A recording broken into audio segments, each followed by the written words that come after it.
Hi అండి, నమస్తే. నేను మీ రమ. ది రమ కిచెన్కి స్వాగతం. ఈరోజు మన రెసిపీ వచ్చేసి సాంబార్ అండి. టేస్టీ సాంబార్ సింపుల్గా ఎలా తయారు చేయాలో చూద్దాం. ఈ సాంబార్ కోసం మనం కావాల్సినంత కందిపప్పు తీసుకోవాలండి. ఇక్కడ నేనైతే 150 గ్రామ్స్ దాకా తీసుకున్నాను. ఈ కందిపప్పుని నేనైతే అరగంట పాటు నానబెట్టి ఉంచానండి.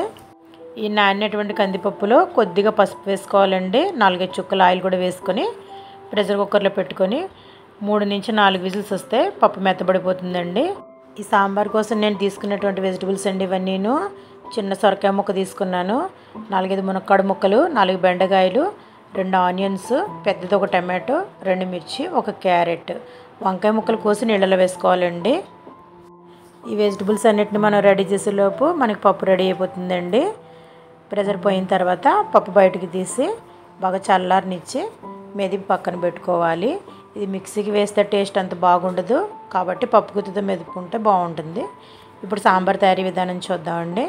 ముందుగా ప్యాన్ పెట్టుకొని దాంట్లో తాలింపు కొద్దిగా నూనె వేసుకోవాలి. చాలా తక్కువ నూనె అయితే సరిపోతుంది. ఆవాలు, జీలకర్ర, వెల్లుల్లి రెబ్బలు, 2 ఎండుమిర్చి తుంచి వేసుకోవాలి.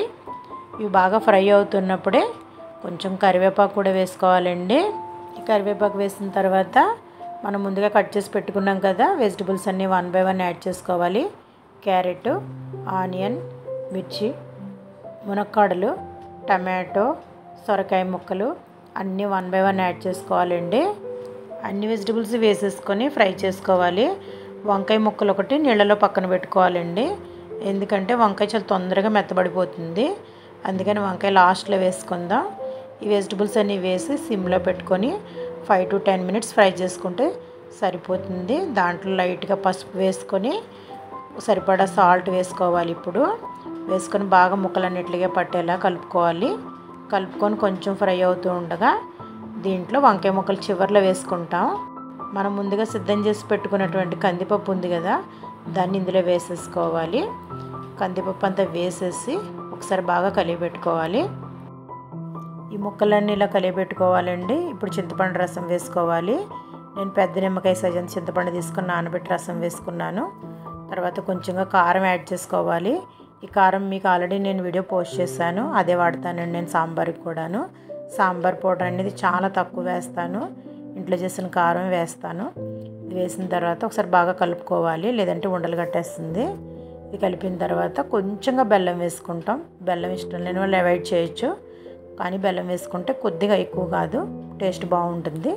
ఇదంతా బాగా కలిసిన తర్వాత కొంచెంగా సాంబార్ పొడి తీసుకొని వాటర్లో వేసుకొని మిక్స్ చేసుకొని ఇందులో కలుపుకోవాలి.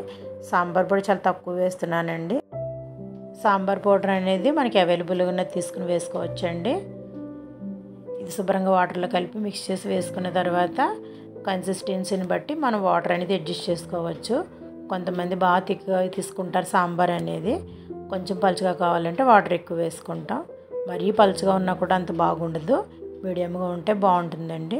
ఇలా అన్నీ బాగా కలిపిన తర్వాత కొంచెంగా కరివేపాకు, కొద్దిగా కొత్తిమీర 2 వేసుకొని కుక్కర్ క్లోజ్ చేసి పెట్టుకోవాలండి. క్లోజ్ చేసి పెట్టిన తర్వాత 2 విజిల్స్ పెట్టుకోవాలి. అంతకంటే ఎక్కువ పెట్టకూడదు. అంతకంటే ఎక్కువ పెడితే ములక్కాడలు, బెండకాయ విడిపోతే బాగుండవు. ఫైనల్గా సాంబార్ అయితే రెడీ అయిపోయిందండి. దీన్ని విడివిడిగా సర్వ్ చేసుకుంటే బాగుంటుంది. ఇడ్లీలో కూడా ఈ సాంబార్ చాలా టేస్ట్గా ఉంటుంది. చివరిగా కొంచెం కొత్తిమీరతో గార్నిష్ చేసుకొని డిష్ అవుట్ చేసుకోవడమేనండి. ఈరోజు మా వాళ్ళ కోసం అయితే నేను ఈ రెసిపీ చేశానండి. ది రమ కిచెన్లో మరిన్ని వంటలతో మళ్ళీ మీట్ అవుదామండి. ఓకే, బాయ్ అండి.